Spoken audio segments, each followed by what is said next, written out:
What is going on, everybody? Welcome back to the channel. As you saw, we just did a little time lapse of yanking this motor out. Now, if you saw my previous video, this motor right here has low compression in cylinder 2. So, with that being said, we're yanking this motor out and we're going to start getting to the bottom of this and trying to fix it. Because I miss this car very deeply and truly, and I would like to drive it. So it's been sitting for like a year now, maybe a little less, goofed, low compression. I'm assuming it's a ringland, but maybe it could be a burnt valve. I don't know. I'm guessing a ringland because of all the oil being blown out from the exhaust, but that's what we're here to find out today. So in this video, probably we're just going to be ripping this thing apart and hoping to find either a burnt valve, or if it's not a burnt valve, I'm going to be under the assumption it's a piston ring. So we'll rip that apart and probably get a new block. We're not going to rebuild the block just because it being an EJ and having to crack the casing in two. I do not want to do all that. I'd rather just upgrade to a Type RA block or an IEG block and be ready for more power instead of having to stop poo-poo block. So other than that, we're going to go ahead and take off the coolant reservoir thing, some of the fuel lines, I think, whatever, I don't even know, vacuum emission system, intake manifold, everything else to get to the heads, the valve covers and everything, so we can pull off the heads and see if that could be a potential issue. So let's get to it.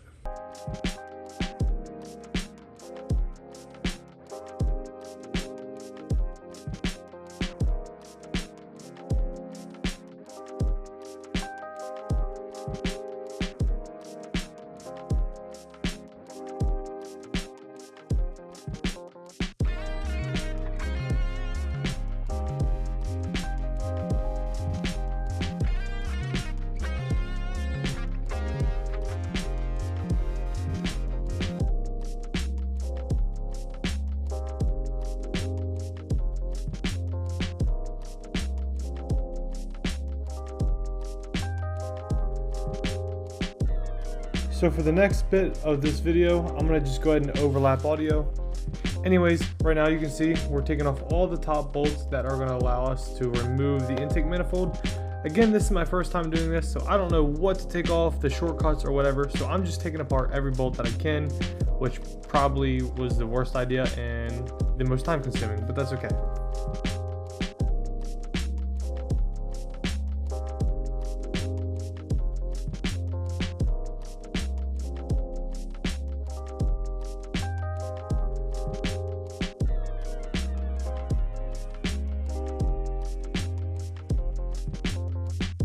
At this point, I didn't know where to start next, so I went ahead and did the turbo inlet. I took off the turbo, trying to. I had to keep coming back to it until I took off more brackets, pieces that will probably be deleted in the future. Again, this is my first time doing this, so I'm not too sure. But I also tore off things like the fuel rail, the fuel injectors, everything you could think of, PCV system, everything to get down to a bare block, including the harness. That thing was like connected everywhere to this block. It was ridiculous.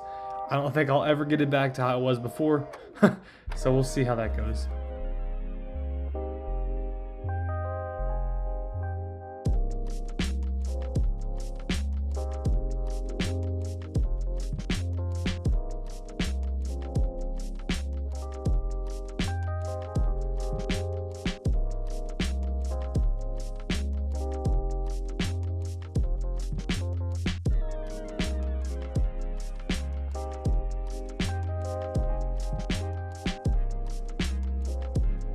So I just wanted to throw this out here. I do apologize for not getting too in depth, but honestly, I have no idea what I'm doing. I just figured I'd throw the tripod on, time lapse this, and maybe you guys can follow along if you're doing this. But if you are, I'd highly suggest not following this way, with me just ripping things off and hoping I'll be able to throw this back together at least. With that being said, this is more for entertainment, or even you guys might learn something along the way as I do. You know, I might run into a few mistakes and we'll know for next time not to do that again. And so will you if you're doing your own build on an EJ25.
Next, we're gonna get to the cam bolts, and let me tell you all right now, these guys are a pain in the ass. They are a 10mm Allen key, yes, a 10mm Allen key, and they are torqued to the wazoo.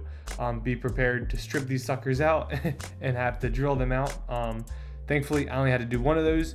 You can see this neat little belt method we're doing where we wrap it around the other pulleys towards the middle to, in hopes, hold that, kind of like how you do a crank bolt. You kind of wrap it around another pulley and it'll grab tension on itself so you can break it loose. And we had two other guys with me having, shout out to Caden and Spangler. We had to hold the block down as I pulled up to crack this loose. And actually, I think it was this one, I did break the Allen, the 10mm Allen. So I did have to go pick up another. Maybe it was right here. You might be able to see it. But yeah, right there. Yep, it sucked. Besides the point, these were a pain. So if you'd like me to go more in depth, I will in the next video, how to fix that. So that won't be a possible problem in the future. But yeah, let's get back to it.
Alrighty guys, well, you saw the little time lapse and we got the head off and I did get the piston out.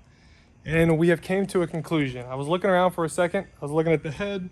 I was looking at the piston. I couldn't figure out what was going on. But we have came to a conclusion of what it is. So we're gonna go over to this piston. I know everything's scattered everywhere, but see this little chunk right here?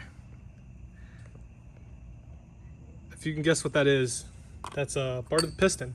So right here, we can see, yep, right in there, the whole little piston, I don't know, part of the ring gland or whatever. It's not the ring, so I know that for a fact. But that whole chunk I just yanked out. There was a crack and it pulled right out. And then over here, we got another little gash. Then I think that's it. Another one there. Yeah, so this piston in cylinder 2 was definitely done.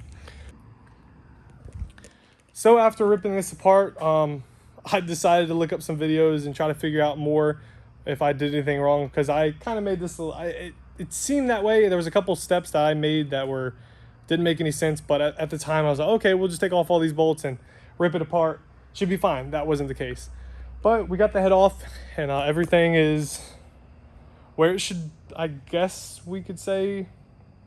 I don't know. That's besides the point. We got this thing ripped apart and we got the issue figured out.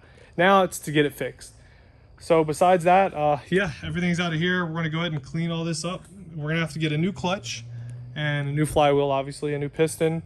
And I guess if I don't go down that route, I'm gonna just purchase a new short block and put the heads on and do that whole ordeal. But the problem is getting to a machine shop right now. I don't wanna wait 2 to 3 months on getting the heads resurfaced. So we're gonna see if we can just take a new head gasket. Again, with this only having 40-some thousand miles, I don't know if you need to resurface it. That's probably the proper way. I understand that. But I just want to get this thing running again. You know, it might bite me in the ass, and I only have this thing up for 10,000 miles. But again, it's part of the experience. Maybe this thing might run another 40,000 miles.